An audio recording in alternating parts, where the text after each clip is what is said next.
नमस्कार मंडळी, आज पाहू आपण पास्ता कसा बनवायचा। आता पॅनमध्ये तेल घालते 2 चमचे। पास्ता आपले शिजलेले आहेत छान।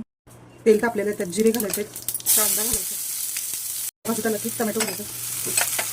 अर्धा कांदा मी बारीक चिरून घेतला, टोमॅटो एक छोटा होता बारीक चिरून घेतला, ते घातल्यानंतर लसूण 5-6 पाकळ्या बारीक करून घेतला, मिरच्या 2 मोठ्या चिरून घातल्या,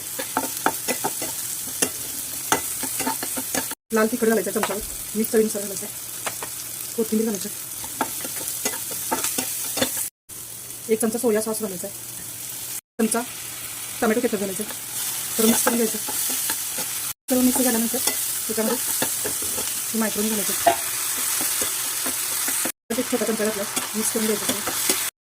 आपला पास्ता तयार झालेला तर सर्व करण्यासाठी घ्यायचं। आपला पास्ता मस्त खूप छान झालेला आहे। तुम्हाला व्हिडिओ आवडला असेल तर व्हिडिओ लाईक करा, नवीन असेल तर सबस्क्राईब करा। व्हिडिओ पूर्ण बघितल्याबद्दल धन्यवाद।